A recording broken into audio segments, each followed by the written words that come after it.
We have a lot planned today, but let's wrap up the combine to begin with some superlatives. Tannenbaum, I'm coming to you first. As we look back on the weekend, who was the biggest eye-opener at the combine? Ladd McConkey, wide receiver from Georgia. You can see him running here, Greedy, 4.39 combined with incredible production at Georgia, 119 catches over 2 years. There is no way he gets out of the first round. You are looking at a first-round wide receiver in Ladd McConkey. Speaking of wide receivers, Graz, who generated the most buzz? Yeah, there was a lot of chatter about the possibility of Malik Neighbors going ahead of Marvin Harrison Jr. when all is said and done in this draft. He is highly thought of. At the very least, the gap between those two is not the size that we might have imagined it to be, and it is possible that Neighbors, depending on who's picking and what they want, could go before Marvin Harrison Jr. Ooh, could be the best wide receiver draft that we've ever seen. Orlovsky, let's finish, of course, with your specialty. Who was the most impressive quarterback? Yeah, Michael Penix Jr. out of Washington. I had someone who was in the building say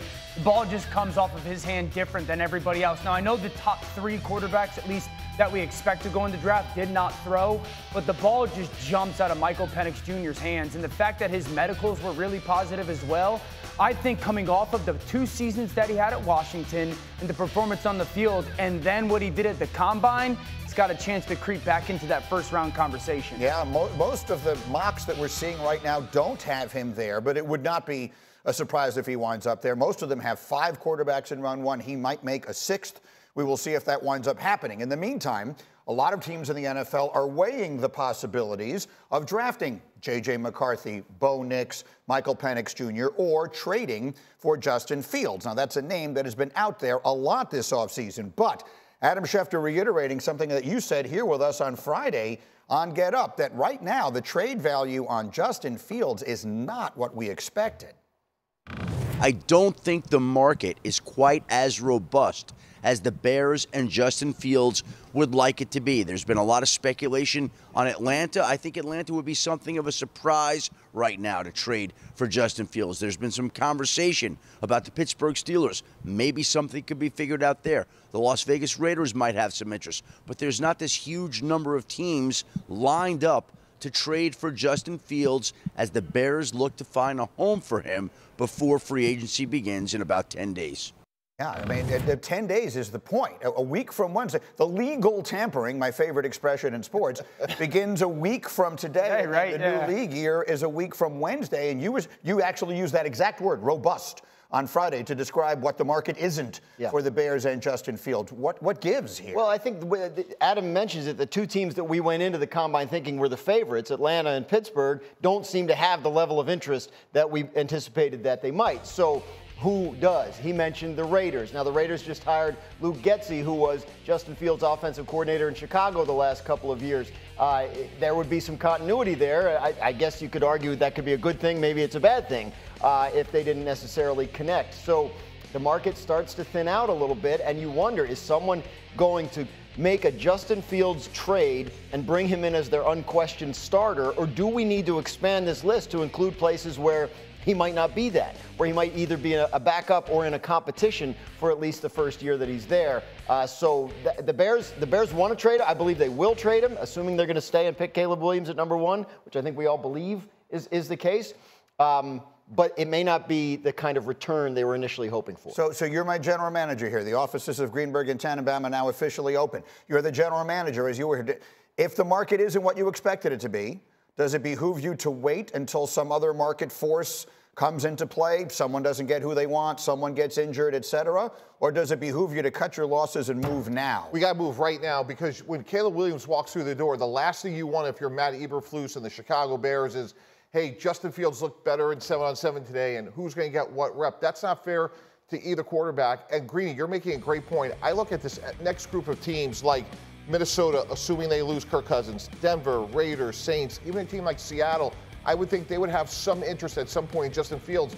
But economically, Green, this is really important.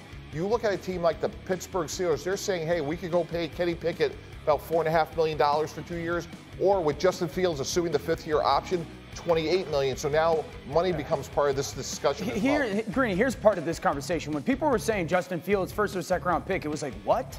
How is that going to happen? Okay, number one, this draft has got really talented players at the quarterback position. So if your team's sitting there saying it's going to cost me a second round pick to go trade for Justin Fields, and I really get 1 year with him to figure out big payday or not, or take that second round pick and invest it into a quarterback to try to go up potentially, it's obvious you go to the rookie. So that. Number two, everyone knows Chicago's taking a quarterback, and it sounds like they're going to take Caleb Williams. So everybody knows that they're going to move off the player in some capacity, right? I think teams have to figure out two questions in relation to Justin Fields, because if Chicago's going to take Caleb, they have to figure out this. Number one, where does Justin Fields sit with his own doubt? I say this all the time. I don't care who you are. When you go through this type of failure and tumultuous start to your career, the doubt of do I actually belong in the NFL becomes very real. Now, maybe there's levels to it. Number two, this will be his third offense in 4 years. So for the team that is going to acquire Justin, you have to unequivocally believe doubt is not an issue for him, and that he's not only going to learn this offense third in 4 years, but then he has to go and play well in it in a very short span, and I have to make a decision whether I'm going to pay him or not. Can I just throw a team at you, for example? I've been on the Steelers bandwagon for the longest time, and I do not mean this to be disrespectful, but let's just analyze. I believe Kenny Pickett's ceiling is here, and Justin's ceiling is way up here. You tell so a second-round pick? Its second-round pick is steep right now for a guy. Greeny, again, that means you have a second-round pick invested into Justin Fields.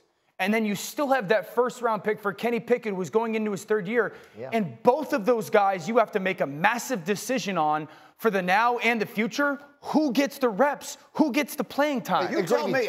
Go ahead. But Grady, there's one other thing. When you're balancing this, it's about $23 million, and here's why. So if we're the Steelers and we acquire Justin Fields for a second-round pick, we're exercising next year's option. So roughly, he's a $28 million. You mean automatically, or that's like the no-brainer decision? The no-brainer decision. Okay. So we're going to... Or we could say, hey, we got Kenny Pickett under contract for next year for roughly $4.6 million. So for the next 2 years, do we want to pay $4.5 or $28 million? So if we think Justin Fields is that much better, and I think that's part of what Pittsburgh's saying is we have Arthur Smith. Let's see what he could do with Kenny Pickett, and then we'll make that decision. But you brought up something else that's really interesting to me, which is if the market's not there, this is going to be a long time coming, because you go back to the Eagles draft Carson Wentz, they're going to play Sam Bradford, and unfortunately Teddy Bridgewater gets hurt, and that's when that trade happens. So if this trade doesn't happen by next Wednesday, Greeny, when does it happen? Listen, respectfully, if you're telling me the difference over the course of 2 years between Justin Fields and Kenny Pickett is $24 million, it is. You go get Justin Fields. That's what I'm saying.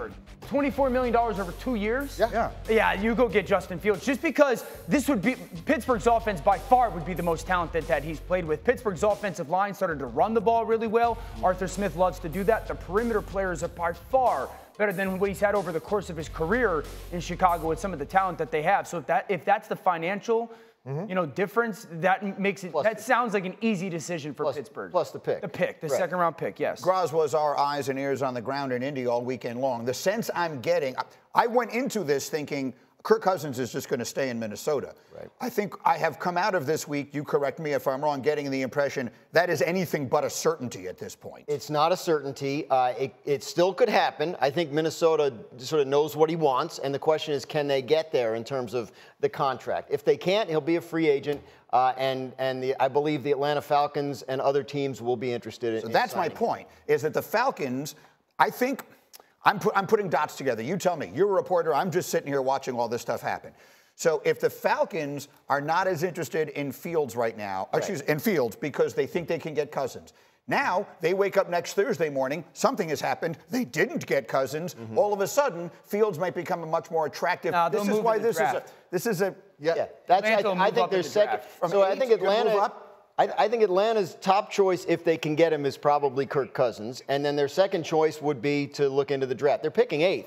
It could get a quarterback there, or they could move up if that's necessary to get the guy they want. I think that's the way Atlanta's looking. Agreed. Again, it goes back to 3 could be available if New England wants to give Mac Jones another year, and 5 with the Chargers, because now with J.J. McCarthy working his way up, someone's going to come up to 5, in my opinion, to get his guy. Yeah, but here's my point. If I'm Minnesota, I'm sitting there thinking, like, I don't like Kirk Cousins' offer today, but maybe it's too expensive to get up to 5 or to 3. And you see these picks. If the Jaguars were to sign Calvin Ridley, then Atlanta would get an extra second-round pick. So there's a lot there, and we will continue to dive into it. And we will have much more on all of this as we continue, including the words coming out of Dallas. I mean, as always,